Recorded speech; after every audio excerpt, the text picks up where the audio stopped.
Okay, here we are again, more behind. So we're still on the urinary system. I'm going to continue a little bit on that, but I think I'll cut a few things out, and then we'll move on to the reproductive, so we get everything done that we need to get done this semester. So this is where we left off. Unfortunately, I forgot my pointer somehow or lost it en route. I thought I'd put it in my pocket, but now I don't have it, so I don't know. We looked at the structure of the nephron, and we talked about how we are filtering such a huge amount of liquid and material, and so we need to retrieve a lot of it, and that's why the tubular reabsorption is so important. What we're reabsorbing is going to go into the bloodstream, back into the bloodstream, into those peritubular capillaries, the little blood vessels that surround the nephron everywhere. So on here, you need to know then that a lot of the reabsorption happens right in the proximal convoluted tubule already. 65% of filtrate volume reabsorbed, water, ions, nutrients. You just don't have to specify which nutrients, just nutrients get already reabsorbed. So that's the majority of the stuff. And we do have some specific secretions of nitrogen waste, some drugs into the forming urine. Then in the loop of Henle, we are going to absorb water, reabsorb water first as the stuff moves down into the medulla. And then as you're coming back up, we are reabsorbing a lot of the ions as needed, so we're producing less and less filtrate as we're moving through the loop of Henle. And then when you get into the distal tubule, and particularly also into the collecting duct, now we're going to really use hormones to regulate how much more water and ions do we need to retrieve to maintain blood pressure, blood volume, deal with those types of things. So you see way up here, we have aldosterone show up as one of the hormones used for regulating blood pressure and electrolyte balance. And then down here in the collecting duct, ADH, and both of those will trigger the retention of salt and then water secondarily, or in the case of ADH, we're retaining water directly. So if you're dehydrated in any way, ADH will make you retain more water from the urine, as if you're super hydrated, if you're drinking all day long, then less ADH will come out and you're going to produce a higher volume of urine. So those are the basic important things. We're reabsorbing most of it, and in the more distal parts of the system, we're able to regulate as the need is. What kind of ions are we reabsorbing? What kind of water do we need to hang on to, depending on your hydration and electrolyte status? Okay, so the kidneys are really sensitive to maintain those levels. Now, I did want to specifically point out sodium in various places. You always hear about sodium in the diet, how it's bad for your blood pressure. That's not true for everybody. That is a small section really of the population who is not able to efficiently eliminate sodium in the kidney. And then, yes, it does have an impact on their blood pressure. If they're retaining too much salt, then they'll retain water secondarily, and yes, their blood pressure is affected by it. But that's really not everybody. So these blanket recommendations that everybody should get off salt is pretty ridiculous. For most people, their kidneys are just fine. If you eat a lot of salt, you'll produce it out in your urine and you're going to be okay. So don't have panic if you put some salt on an egg. You know, it's not going to kill you. But if you get older and you do have high blood pressure, then you may want to try that if eliminating salt from the diet helps with that, but not everybody responds to that. So even if you have high blood pressure and you eat no salt, a lot of people still have high blood pressure anyway. So it's a small percentage where that actually has a direct link. So I just thought I'd mention that there makes such a panic with salt all the time, it seems. Salt. It doesn't taste good if there's no salt in it. Have you tried the low-salt peas? Terrible. I'm pro-salt, I guess. It's also shown that not getting enough salt can also be dangerous. Well, yeah. That's actually, she said, not getting enough salt because if you're exercising a lot, you'll use salt or lose salt in the sweat, and you can actually get too low on your salt. That can kill you. And you can overhydrate and dilute yourself to the point where you die. A few years ago, that was all over the news where some people drank way too much water while they were running and not going to the bathroom. So they literally killed themselves from drinking too much water. So that can kill you, drinking too much water. So that too, I guess, always don't eat salt, drink water. As anything, moderation, right? It's just normal common sense. Don't drink 5 gallons of water all at once. It's not healthy in those amounts. Okay, now, let me see where we get here. Now, this thing I want to, I think, abbreviate a little bit. This whole figure 2515 gets at how is the loop of Henle involved in retrieving a lot of the water, and how are we retrieving water from the urine in the collecting ducts. This all has to do with having an osmotic gradient in the medulla of the kidney. And this part, I just want to point you to this part of the figure. Here we're in the kidney, there's the boundary between the cortex and then the medulla. And these numbers here, you see how they're going up as you go down in the medulla. Those are the osmotic concentrations of the tissue fluid at those levels. And the higher that number, the more concentrated the tissue fluid is in that area. Your normal body fluid is at about 300 milliosmol. Up here, the osmotic gradient. And in the medulla of the kidney, it gets higher and higher and higher the lower you go, all the way to 1200 milliosmol.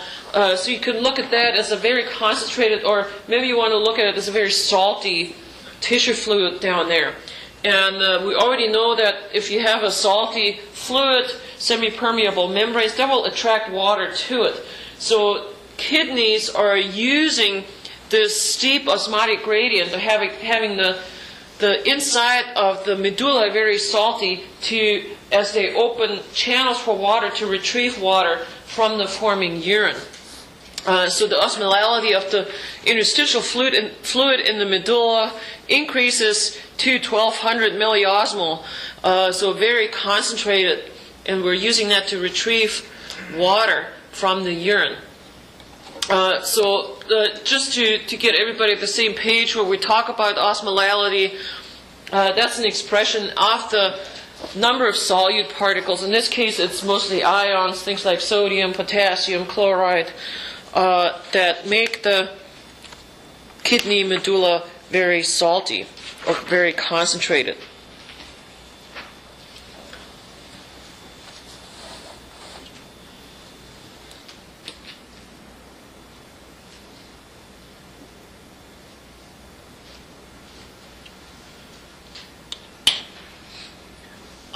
Now, 1 liter of water is a large amount, so we usually express it in milliosmol.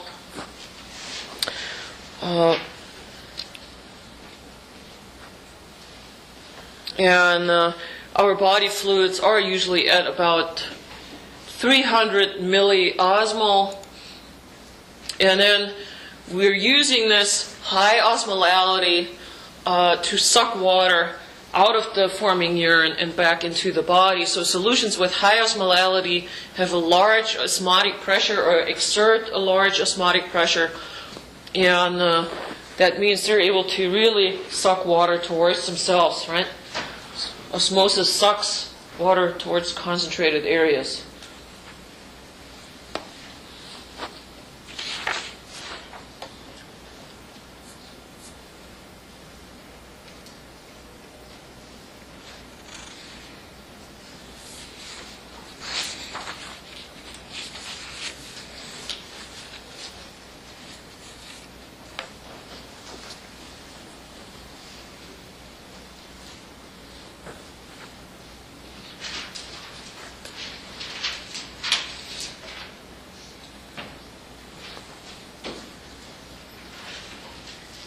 So, not yet? Okay.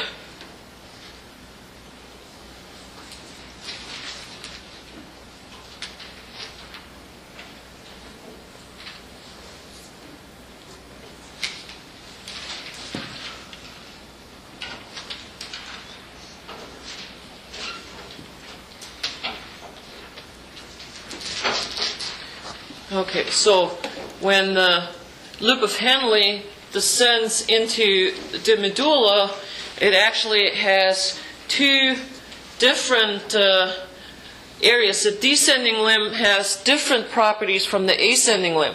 The descending limb is permeable to water, and as the material descends into the medulla, it gets more and more salty out here, so water will go where the salt is. And will leave the forming urine. And then when we go back up, so we're retrieving a lot of water on the way down, when we head back up out of the saltiness of the medulla, now the loop of Henle is no longer water permeable, so that water doesn't go back in there in any way. So we've now trapped the water outside. And now what we do in the ascending limb, we're actually actively pumping out salt into the medulla. This is actually why the medulla is so salty. We're pumping salt ions into the medulla to make it very concentrated there, but the water is only leaving on the descending limb.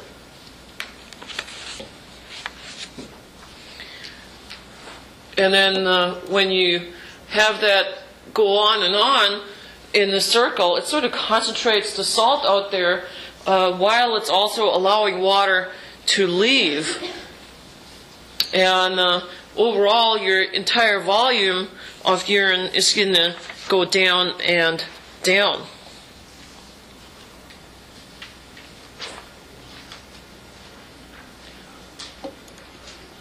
Okay, this one is maybe better. So now when you're looking at the numbers of the concentration of the urine itself, we're starting out with original filtrate at the same level as body, all the body fluid at 300.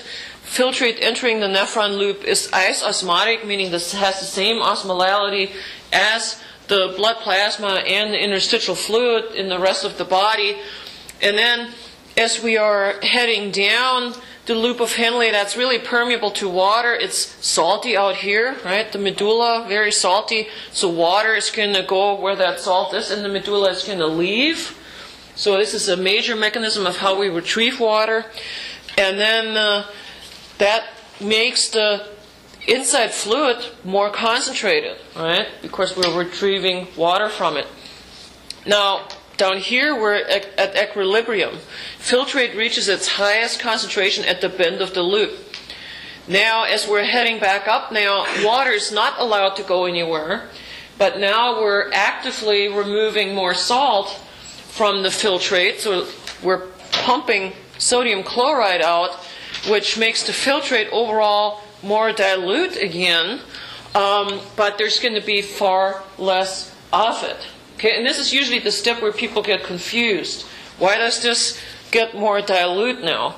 Well, we're having overall far less volume. So you have a fixed volume that comes down. You're removing a lot of water, removes a lot of volume, and makes what's left behind very concentrated. And then as you're heading back up, you're removing a lot more of the salt, which makes what's left behind a small volume, but more dilute again. Does that make somewhat sense? So first you're removing the water from it, then you're removing more salt from it. So when you're coming out of the loop of Henle, you can actually have pretty dilute filtrate, but you're having far less of it. So filtrate is at its most dilute as it leaves the nephron loop, hypoosmotic to the interstitial fluid. But you have far less of it. Let's skip this part. And then here in the, I don't want to talk about that. I want to move on to reproductive. So that one I just talked about, we kind of comprehend, and you're removing water, and then you're removing more salt, so you have less of everything when you're done. This is the collecting duct. In the collecting duct, the story is mostly about more water retrieval, depending on your hydration status. Remember, we start out with something like 50 gallons, right? So the loops of handling, a lot of water coming out. Already in the beginning, that first tubule, the proximal tubule, already 65%, right? So we're retrieving a lot of stuff. But then still, depending on the hydration status, you can fiddle with what happens in the collecting duct. And here you can open or close water pores. So there are these things in the collecting duct, they're called water pores, aquaporins. They're things that open up or close to let water go through. And this is mostly in response to our ADH hormone, the anti-diuretic hormone. Here we have the case where somebody is pretty dehydrated. ADH comes out, we're opening the water pores and the aquaporins, and we're retrieving yet more water from that urine, so we're producing less and less and less volume of urine. Am I saying something wrong? The dilute urine formation versus concentrated urine can be summarized like so then. So if you're pretty hydrated, you're going to limit reabsorption of water from filtrate, usually in the collecting duct, and we're going to reabsorb ions, so that makes it more watery.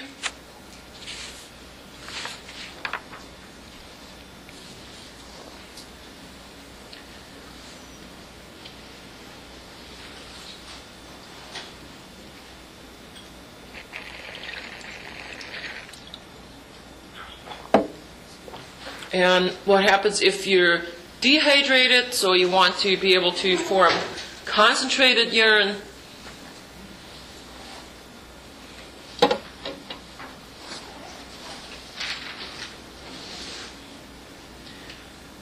To form concentrated urine, that's really the challenge, to be, when you're dehydrated, to make your kidney retain as much as possible. This is where ADH comes in.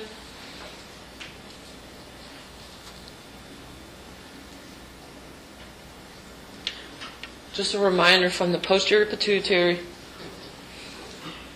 Seems like a long time ago, doesn't it?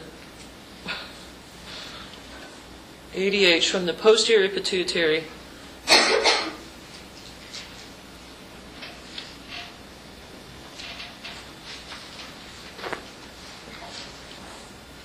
And that acts on the collecting duct, increasing water permeability of the collecting duct.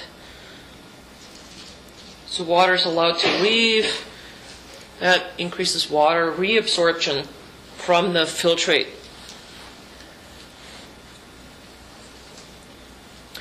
And if you're pretty dehydrated, you have maximal ADH production.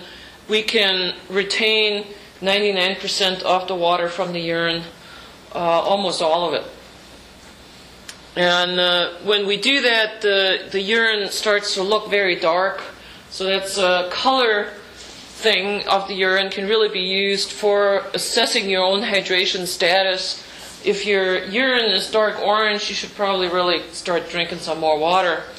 If it's almost like water, then you're well hydrated. So it directly reflects in the color. The more water you reabsorb, all the waste you still want to get rid of, so that makes it darker because there's less water in it. This is a summary for that. So you can look at this figure 2517.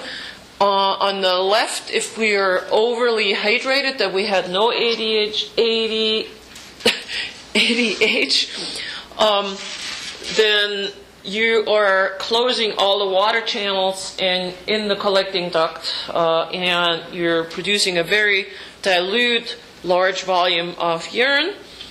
And if you're so dehydrated that you had maximal ADH, all the water channels are open, and you can concentrate it up to this osmolality, because that's what the highest concentration is in the medulla, and that is it. But that's pretty fancy to be able to do that. Only mammals have this kind of kidney, so we're able to regulate with ADH to make a very concentrated urine and not get dehydrated. So that's not too shabby. Okay, so look at this, see what you make of it, and I want to start reproductive now. See me if you have questions. I know I did this kind of fast. Yes? So like we don't really need to drink 7 to 8 bottles of water, or like. No, I would say you don't. I mean, that 8 glasses of water, I don't know where that came from. It depends where you live. I mean, if you live in a dry climate and you do a lot, you need to drink more water than somebody who's sitting around in an air-conditioned room all day. I mean, it's just silly to tell everybody to drink 8 glasses of water. Or whatever, how many ounces or whatnot. It's silly. Unless you have a brain tumor or some other brain damage, your body's going to tell you when it's thirsty, when you're dehydrated, and go drink something if you're thirsty. But don't run around like crazy and drink and drink and drink like these people who killed themselves on the marathon, because they were not well trained, but they tried to do a marathon. They always heard, well, you've got to make sure you stay hydrated, and they ran actually relatively slowly, but kept drinking the whole time, arrived, collapsed, and dead. So, it's not that easy to actually then take somebody to the hospital and get rid of the water in them. How do you do that? Yeah, that's right. I mean, you could bleed them? I don't know. Dialysis maybe? It's not good. If you get so dilute that your brain doesn't get the ion balance it needs. So people don't talk about drinking too much. They always talk about not enough, but you can kill yourself from drinking too much water. And the 8 glasses is silly. Some arbitrary numbers. I mean, it's just like anything. One day coffee is bad, the next day coffee is good. Then you're supposed to drink 1 glass of wine. Well, no, that gives you breast cancer. It's just ridiculous what comes out of the news with these health things. It's extreme. They overinterpret the data. Epidemiology is not easy to deal with because we can't do experiments on humans. Yeah. You can't have the control group. Well, we'll feed you 5 gallons of coffee a day, see what happens. You don't do that. So you do it retroactively, and people do a lot of other things that affect the same thing. So trying to extract statistically, it's the coffee that did it, or it's the red wine that did it, it's almost impossible. And then the news gets a hold of it and blows it out of proportion. And it's not always healthy people that sign up for these studies either. Well, that too, yeah. So there's, what was it? Oh, something about the gluten. All the craziness with the gluten now. Everybody suddenly can't eat gluten. But it's only if you're allergic that you have an issue. There's some people that really have a disease, but really all these people who are now eating these hard, nasty cookies without wheat. I know, right? Yeah. For a lot of money. Be reasonable. Exactly. All right, do you want to hear about reproduction? Now that you're mature in ANP2, at the very end of ANP2, they are thinking now you're ripe to hear about vaginas and penises and not die laughing. It's too funny. All the books are like this. It's always at the very end, reproduction. So, I don't know. It just makes me think of Greece. So reproductive system, anatomy, then physiology, and really everything that we do for the rest of the course is related to reproduction. So we'll do reproduction, and we do pregnancy, delivery, then if there's time, some hereditary at the very end. So we're coming into the home stretch. Yay! You must be glad when this class is over. School period. Do you already feel like you've done more than you ever thought you could? Right? Good deal. It's just a cruise from now on, though. So, reproductive system anatomy, introductory stuff today. So we have the primary sex organs that we need to look at. They're called the gonads. We're talking about testes and ovaries. So we'll talk about structure first, and then we'll do some functional stuff. The gonads, testes and ovaries, collectively called the gonads. So gonads is a non-specific term.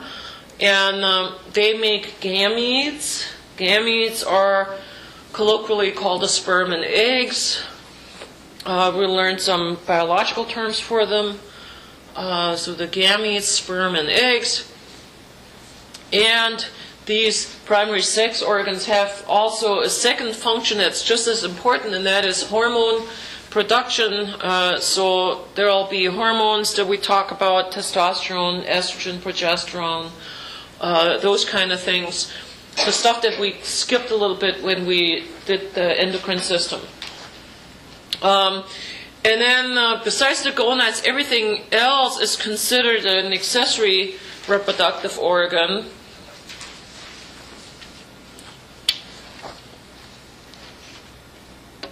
Accessory reproductive organs. And so that's really everything else. So external genitalia, other reproductive structures like the breasts in women, all of those are accessory reproductive organs. There are lots of internal things, duct system, that's involved there.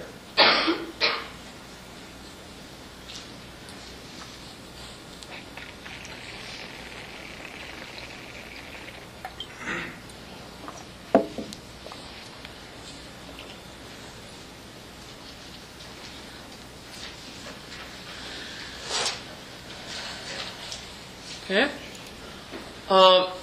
So, well, I think the book does this too. We'll start with male anatomy. And we'll just sort of do an overview of the sagittal view. So this is figure 27.1. We have the gonad right here, the testis, carried outside the body cavity, and we'll talk about that a little bit. That basically has to do with temperature sensitivity for sperm production. Testes can't be too warm or sperm production decreases, so that's why they're carried outside the main body cavity. And then everything else is accessory. So we have a duct system that takes the sperm back up into the body cavity, and we'll talk about why this crazy looping, since you're heading back out through the penis, why not go straight from here to there? So there's a reason for that, why we have this crazy looping anatomy. So we have this duct system, and we'll talk about the vas deferens, which is the main sperm duct coming around, and then where it joins the ureter. So in males, we actually have a double function for the urethra, not the ureter, the urethra, and we have a reproductive and a urinary function for the urethra here. And then we'll talk about also several glands that are also accessory. So we have things like seminal vesicles, the prostate and bulbourethral glands in the male, and then of course the penis, the male organ of copulation. So the structure of that we'll look at as well. And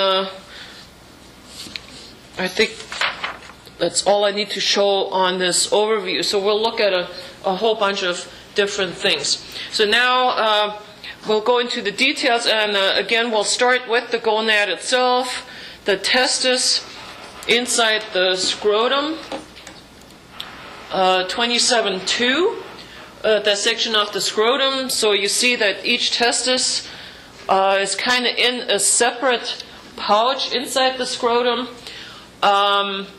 The testis is actually relatively loose in there because it has an extension of the body cavity around it, and that's this thing, the tunica vaginalis. The tunica vaginalis is basically the serosa that lines your body cavity. You see how it says from peritoneum, that serosa lining your body cavity. And in baby boys, the testes actually develop up inside the body cavity, and only relatively close to birth do they what they call descend into the scrotum, and then they pull all the plumbing, all the blood vessels with them down into the scrotum. So there is, in baby boys, a connection between the body cavity and the cavity surrounding the testis. And then over the years that becomes obliterated, sort of closes up, and the testis is then sort of isolated in this little pouch or area surrounding it that used to be continuous with the body cavity. And I have some pictures later on that shows the descent of the testis, how that happens. This explains why men are a little bit vulnerable to hernias right here, because it's sort of a weak spot in the body wall, because the plumbing still has to go through there. It used to be an opening when the testis descended. So in men with groin injuries, groin hernias, it tends to happen kind of in that general area. Okay, so back down now into the scrotum. So the testis itself, we'll have some testis pictures coming up. We'll talk about the tunica vaginalis. Then obviously it's an organ, so you need blood supply. The blood supply is via testicular artery. It's probably not labeled. Oh, there it is, testicular artery. Coming off the aorta, actually pretty high up in the body cavity, where the testis starts out in baby boys. And then it moves down into the scrotum with it. And then blood comes back out of the testis through this really neat, really extensive network, these blue vessels called the pampiniform plexus. Pampiniform plexus. It's a network of veins that surrounds the testicular artery. And what this is, it's a cooling mechanism.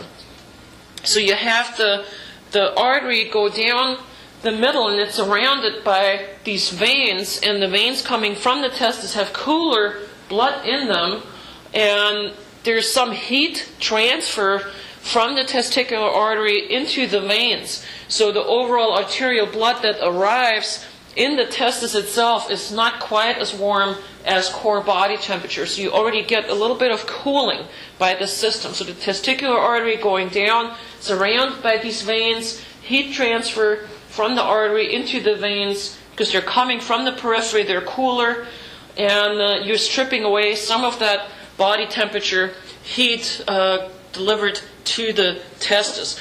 Again, testes don't like to be too warm. Okay, let me stick with that part of the story then. For temperature regulation, so we have this pampiniform plexus. In addition, we have muscles that can regulate how far away from the core body the testes are carried, depending on how cold it is. So we have, where's the label? Cremasteric muscles. There, cremaster muscles in the wall of the scrotum that connect up to the body cavity. So if it's warm, they're fairly relaxed, and the testes are carried further away from the body cavity. Then if it gets cold, they cinch up and move the testes closer to the body cavity. So cremasteric muscle. And then lastly, more superficially, in the wall of the testicular skin is this dartus muscle.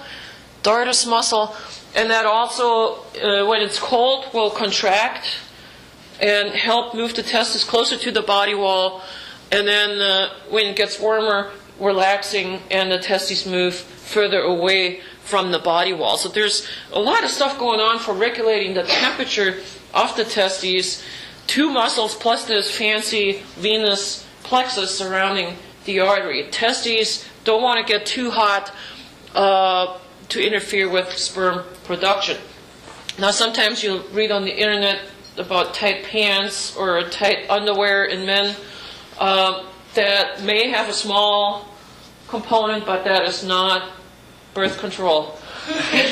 Nowadays, people don't walk around, but when I was your age, all the guys wear these really tight pants, like in the 70s and 80s. There's a lot of talk about that. Maybe there's no talk about it anymore. But when I was your age, there was always this talk about you go sterile with these pants, right? Not quite.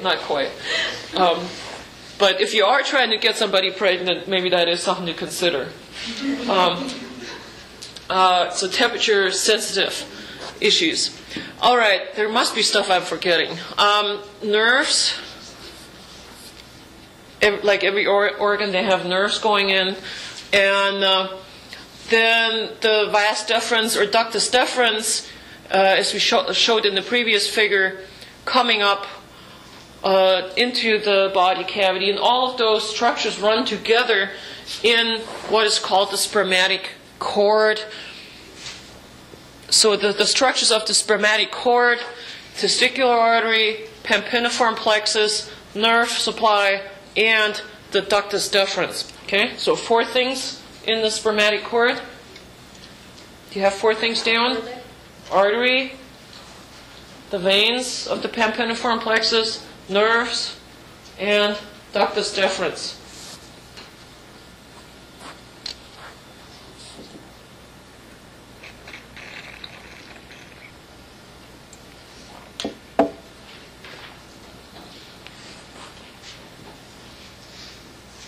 Okay? It's probably enough on this. And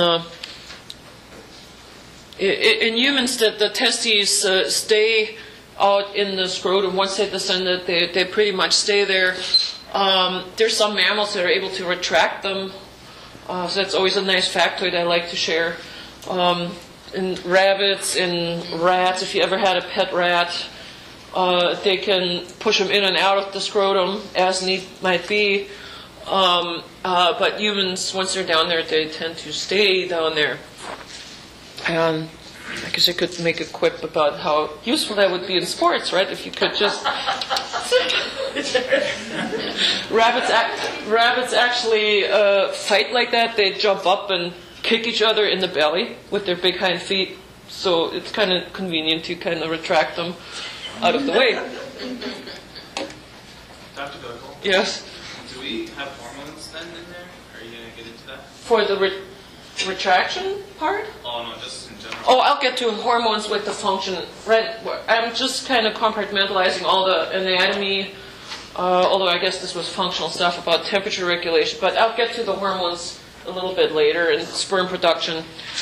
So I mostly focus on anatomy right now. Okay, here is the testes, internal anatomy. Sperm production occurs in these yellow tubules called seminiferous tubules.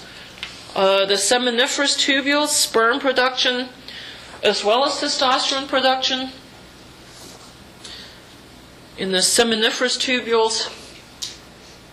And then from there on, sperm enter this extensive network, and there are all these different names of from the seminiferous tubules into straight tubules, into the reed testes, into the epididymis.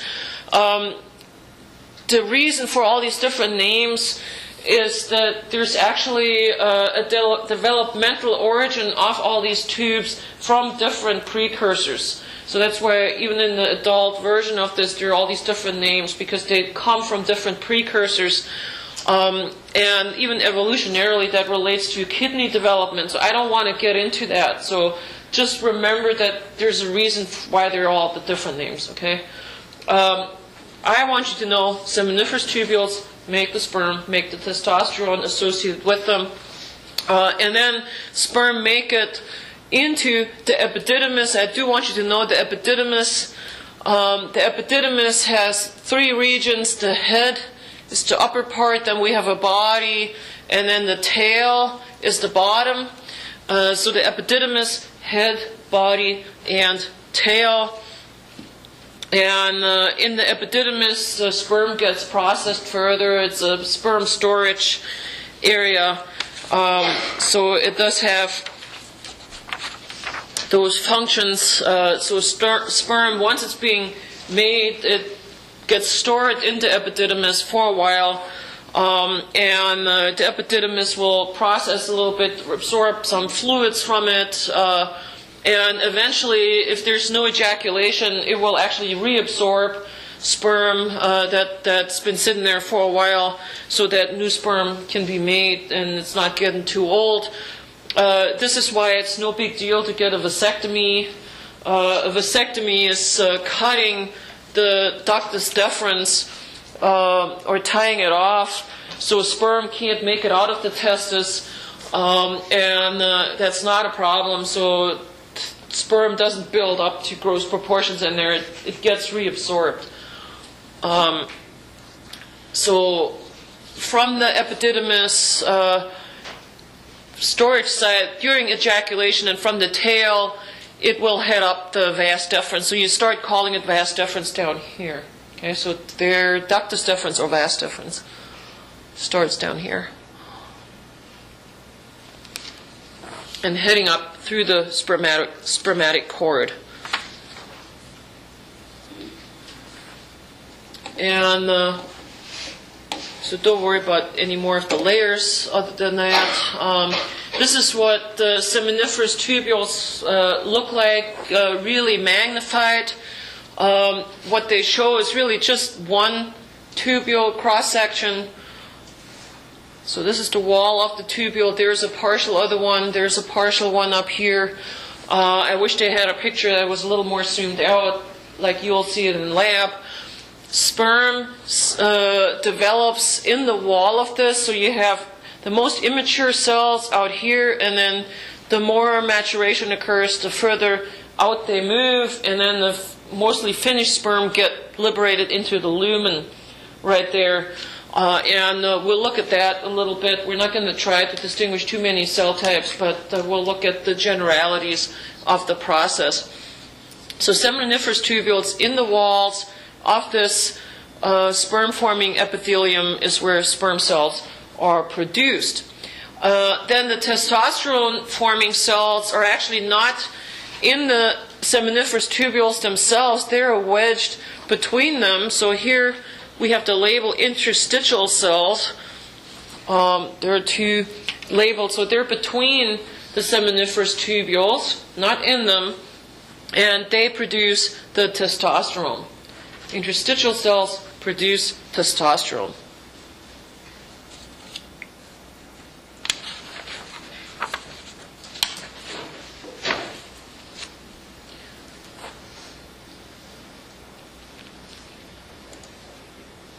Okay, so now we're going to trace the duct system to convey the sperm to the outside.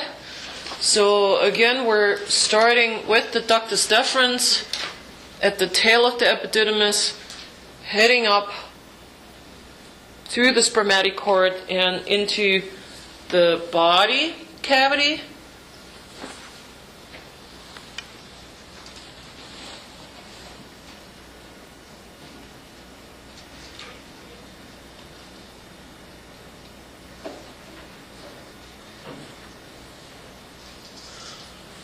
And it's actually having a contractile wall, so it has smooth muscle in the walls to propel the sperm along during ejaculation.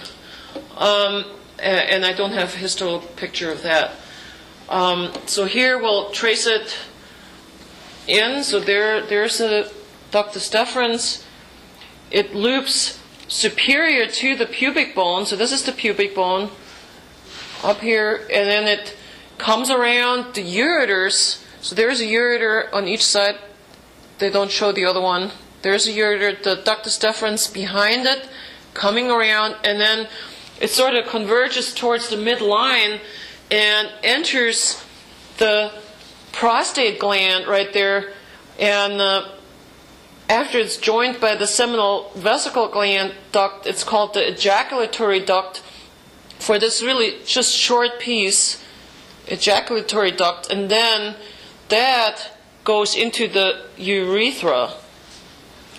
And you don't have to distinguish different sections of urethra like they do here, just call it urethra.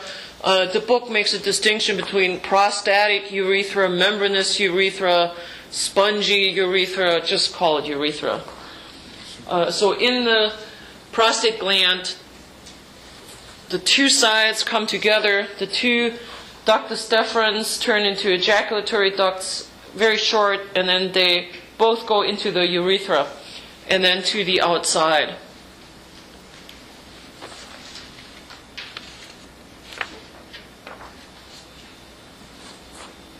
And the crazy looping has to do with how the testes get into the scrotum.